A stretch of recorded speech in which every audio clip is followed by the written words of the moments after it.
Praise the Lord. கிறிஸ்துவுக்குள் பிரியமான சகோதர சகோதரிகளே, இயேசு கிறிஸ்துவின் வல்லமையான நாமத்தில் உங்களை வாழ்த்தி வரவேற்கிறோம். இன்று நம்மில் பலருக்கு கடன் என்பது மன அமைதியை குலைக்கும் ஒரு மாபெரும் கவலையாக உள்ளது. உங்கள் கடன்களை அனைத்தையும் அடைத்து விட்டு தினந்தோறும் நிம்மதியாக உறங்க விரும்புகிறீர்களா?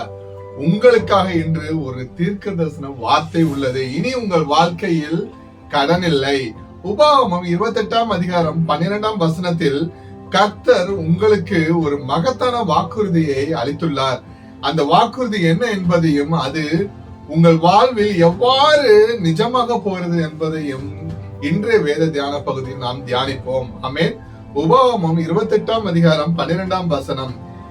ஏற்ற காலத்தில் உன் தேசத்திலே மழை பெய்யும், நீ கையிட்டு செய்யும் வேலைகள் எல்லாம் ஆசீர்வதிக்கவும் கர்த்தர் உனக்கு தமது நல்ல பொக்கிஷசாலியாகிய வானத்தை திறப்பார்.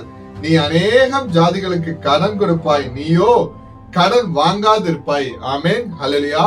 கர்த்தர் உங்களுக்கு இந்த வசனத்திலிருந்து 3 முக்கிய ஆசீர்வாதங்களை தந்துள்ளார். முதலாவதாக, வானத்தின் பொக்கிஷசாலை திறக்கப்படும்.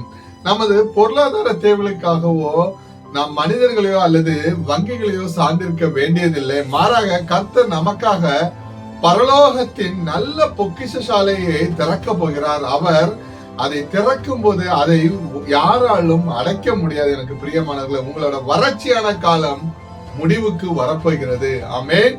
இரண்டாவதாக, கையின் பிரயாசம் ஆசீர்வதிக்கப்படும். வசனம் சொல்லுகிறது, அவர் உங்கள் கைகளின் எல்லா வேலைகளிலும் ஆசீர்வதிப்பார். ஆமென். ஹல்லேலூயா. நாம் எந்த ஒரு வேலையோ அல்லது தொழிலோ செய்யாமல் சும்மா இருக்கும்போது பணம் வருவதில்லை. மாறாக ஏதோ ஒரு சிறிய தொழிலோ அல்லது சிறிய வேலையோ உண்மையுத்தமாக செய்யும் போது தேவன் அதில் பிரியப்பட்டு உங்கள் கையின் பிரயாசத்தை ஆசீர்வதித்து நீங்கள் இழந்தவற்றை எல்லாவற்றிலும் இரட்டத்தனையான ஆசீர்வாதத்தை சுதந்திரிக்கும்படி தேவன் செய்கிறார். ஆமென்.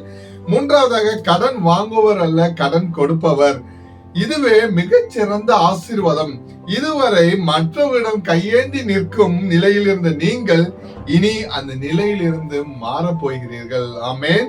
நீ அநேகம் ஜாதிகளுக்கு கடன் கொடுப்பாய், நீயோ கடன் வாங்காதிருப்பாய். நீங்கள் மற்றவர்களுக்கு உதவி செய்யும் அளவுக்கு தேவன் உங்களை உயர்த்த போகிறார். அடிமைத்தனமாகிய கடன் நீங்கி அதிகாரம் உங்களை நோக்கி வரப்போகிறது. ஆமென்.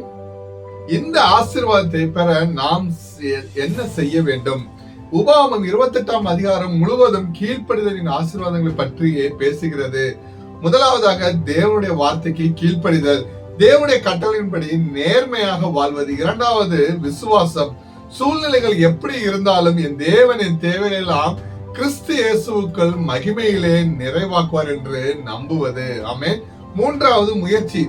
சோம்பேறித்தனமின்றி கையின் பிரயாசங்களை விசுவாசத்தோடு செய்வது. ஆமென். கிறிஸ்துவுக்கு பிரியமான சகோதர சகோதரிகளே, இன்று உங்கள் வங்கி கணக்கில் பணம் ஏதும் இல்லாமல் இருக்கலாம். கடன் கொடுத்தவர்களின் தொல்லைகள் கடுமையாக இருக்கலாம். ஆனால் மனிதர்களின் வார்த்தைகளை விட தேவனின் வார்த்தையே மேலானது.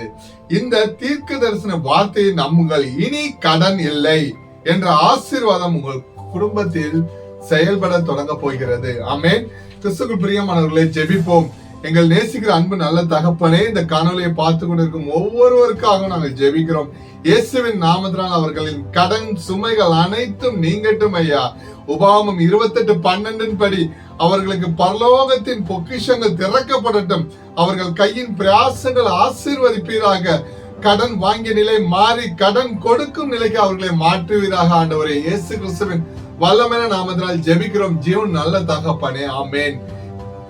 கிறிஸ்துவுக்குள் பிரியமான சகோதர சகோதரிகளே, இந்த செய்தி உங்களுக்கு ஆசீர்வாதமாக இருக்கும் என்று இயேசு கிறிஸ்து நாமத்தினால் விசுவாசிக்கிறேன். மறக்காம லைக் பண்ணுங்க, உங்க நண்பர்கள் அனைவருக்கும் ஷேர் பண்ணுங்க. இன்னும் நீங்க சப்ஸ்கிரைப் பண்ணலனா இப்பவே பண்ணிடுங்க. கர்த்தர் உங்களை ஆசீர்வதிப்பாருங்க. God bless you. ஆமென்.